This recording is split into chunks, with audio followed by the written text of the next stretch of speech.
Most successful companies eventually outgrow the leadership of their founders, and it looks like my time is now. Effective July 1st, 2023, after 10 wild and very eventful years, I will be stepping down as CEO of Linus Media Group, Creator Warehouse, and Floatplane Media. I'm sure you have a lot of questions, and I'm gonna try to answer them all here. Like, why now? What's gonna happen to the channels in the lab? And if not you, who's gonna be around to tell us about our sponsor? The truth is, I was never really cut out to be a CEO. I remember putting it on my business cards in the early days when we had only 4 employees, thinking, this feels ridiculous, and I've never really outgrown that.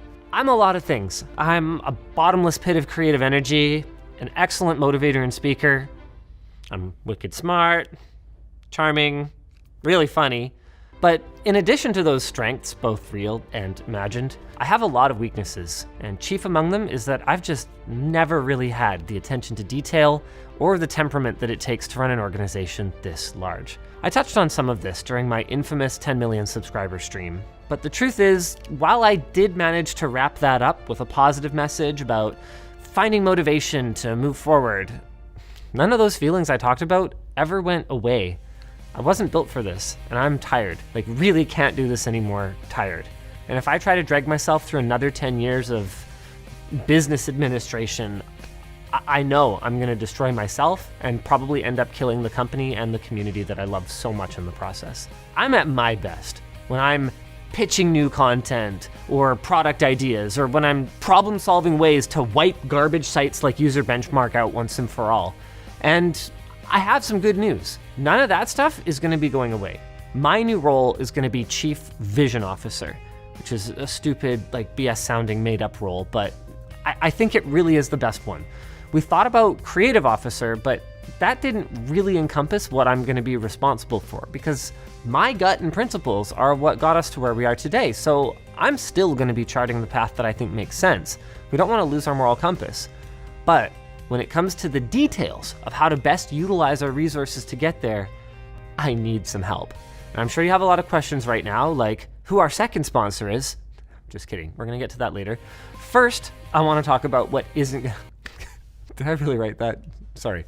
First, I wanna talk about what isn't going to change. And the biggest one is the rest of our leadership team. Yvonne and I spent the last 6 months working with them on my replacement, which included having him work for us on a contract basis to ensure that they feel he is A, a competent manager, and B, the kind of person who can comfortably integrate into our team.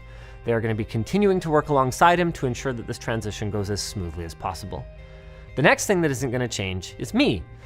I am not going away. You can expect to see me on camera just as much as you used to. I mean, ideally maybe more, since if all goes according to plan, I'm going to be left to do what I do best, which is engage with our community, that's you, and create. Speaking of which, I'm going to be doing a Q&A session about this with the community in the next week or so. Make sure you're signed up at floatplane.com/LTT so you don't miss it. Also not changing, our ownership structure. Yvonne and I are still the sole shareholders and directors of the company. So there hasn't been some kind of corporate buyout that's going to force us to sell our souls to cover their purchase investment. We did have a substantial offer recently to sell out, and I might as well speak plainly. The offer was $100 million, 60% cash, 40% shares in the acquiring company. Basically, it was enough to live in a beachfront hotel for the rest of our lives, for our kids to do that, and for our kids' kids to do the same. We decided not to take it, and there were a few reasons for that. First is that, honestly speaking, it wouldn't really change our lifestyle much. I mean, what are we gonna do? Buy an even bigger house?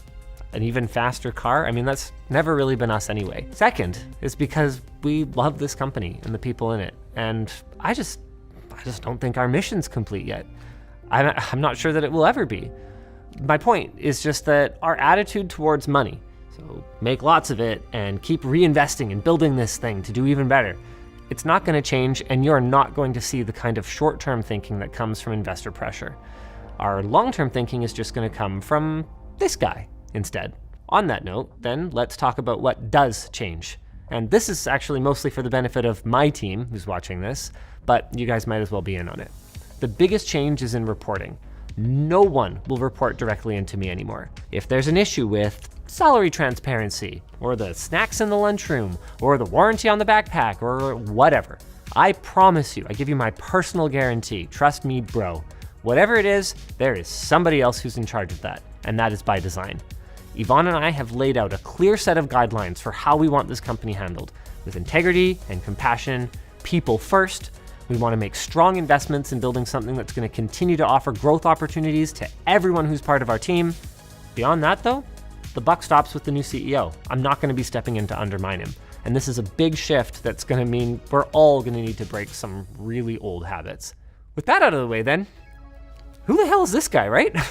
The keen-eyed among you might have noticed that the picture I showed you is actually from the roast a few years back. So this isn't your first exposure to Mr. Taran Tong. He was my boss when I worked at NCIX, which makes him kind of uniquely qualified for this position because managing me is a challenging task. I am everywhere. Even the most skilled of administrators have struggled with it. And he's one of the only people to ever successfully do that and teach me.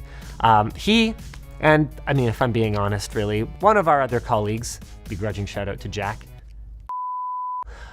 the two of them taught me most of what I know about business, both what to do and what not to do. Shout out Jack. In the years since his departure from NCIX, Taran has done stints at Corsair and Dell, both of which have been successful enough that they've thwarted all of my previous attempts to hire him. Seriously, since pretty much day one, I've been looking for an excuse for us to work together again, and every single time I would talk to him, he was worth so much more than the last time that I'd go, damn it, I guess we're not really ready for this yet. But now that the deal is inked, I'm really excited. I'm excited to work with my friend again. I'm excited to have a steady hand that I can trust on the tiller of this ship, a second steady hand. I haven't forgotten about Yvonne, who's the only reason I've lasted this long at all. And I'm also excited about the mentorship that he can provide to me again, and also to the rest of our team. We are headed into a really exciting new chapter, guys. Better videos, better products, new investments that are gonna make us just the primo source of tech information on the web. I'm sure of it. Now, I don't want to say too much more about him for now. Once he's onboarded, I'm sure he's going to want to prepare a little thing to talk to you guys about. You know, it'd be kind of fun. Should I interview him? Is that as funny as I think it is? You know, it doesn't matter. We'll figure it out. In the meantime, I can assure you that he is zero bullshit. He's a super hardworking guy with great attention to detail and not only a ton of experience in the computer industry, he actually has a background in media as well. He formerly wrote at NeoSeeker, if you want to go dig up some of his old articles for fun. Sorry, Taran. Sorry for bringing that up, and sorry for turning your introduction here into this segue to our sponsor. If you guys want some more context for this big change, I would suggest checking out the I'm Thinking of Retiring stream. I still can't watch it. Just to find the timestamps for what I'd put in the video earlier, I had to just download a transcript. It's just rough, but it might give you guys a better idea of the headspace that ultimately led me to give up the reins so that I can focus just on my love of tech and bringing you guys the best content that I can.